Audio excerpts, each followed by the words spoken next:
Great, thank you. Let's get to this now. Top question with 9 votes. How will you tackle the crumbling infrastructure and how will you make sure those dollars are equitably distributed throughout the city? Who would like to take that question first? I will. There you go. As a condo unit owner and a 2-time board chair of our condo, you had to have a reserve plan and a reserve study, long range and short term, and look at those items that are critical to life safety, attack those first. That's what we need to do with our city.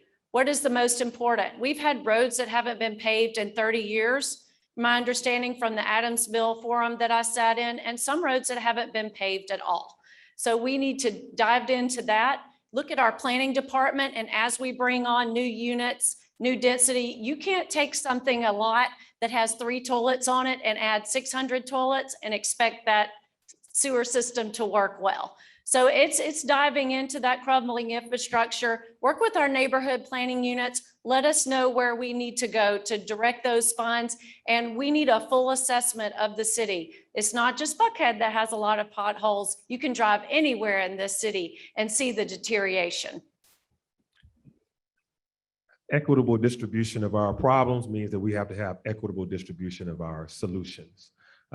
We filled 28,000 potholes in the last 4 years, which sounds like a Herculean task, but why did we have 28,000 potholes? That means the streets were that bad. If you think about it, that means that we've paid so much attention over the last 30 years on the shiny things, but not really what really keeps us going each day. We have to invest in our infrastructure, which is why I'm excited about the $1 trillion that's going to come and Georgia getting our oversized share of that to be able to utilize those funds to improve our infrastructure, whether that's transportation, whether that's sewers, but also see our parks as part of our infrastructure, as we all saw that during the pandemic needing our nature. And so I think that what you want to have is someone who's able to do projects, project management, and to deliver all the way down to completion. Small projects that have a major impact are also going to be a part of my administration, so we can see a groundbreaking and a ribbon cutting within the same season of the year.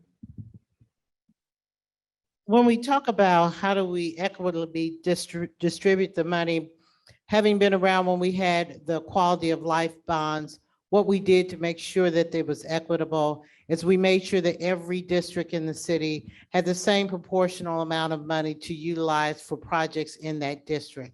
That way everyone got some because everyone voted on it.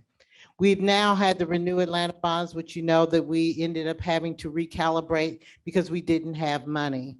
So what we need to do is make sure when we do get additional funds, either through a referendum or through federal government, that we get those promises that were on the table that we had to push to the back burner taken care of. And then we also need to make sure what's left is distributed equitably throughout the rest of the city. Our infrastructure needs are very great in this city, and we will never have enough money to do them all, but every part of the city deserves some attention, and it's needed. The biggest investment in addressing $1 billion infrastructure backlog that we had was when my administration sponsored the Renew Atlanta bond. And while we didn't complete it, thank you so much, Ms. Quinn. And while we did not complete all of the list, a large part of that was the increase in costs that related to the economy. So we need to honor our commitment on what we committed to in the Renew Atlanta bond, if we renew another bond. And that way we would have kept our word to voters, but we continue to reduce the infrastructure backlog, which we simply cannot allow to grow at the rate that it was growing in the past. I think we need to do a couple of things. First of all, we need to get better and faster at project implementation. As others have indicated, we've got new sources of funding through the Renew Atlanta bond program, through new taxes, but we're not spending the money fast enough. We're not getting the projects done. Our contracting takes too long, our bidding takes too long, our contract awarding takes too long. We don't pay our vendors on time. It's just basic blocking and tackling of project execution. And so we've got to do better at that. We also need to have a better process of prioritizing projects. And I would really start with a neighborhood up approach, because every neighborhood knows best what they need.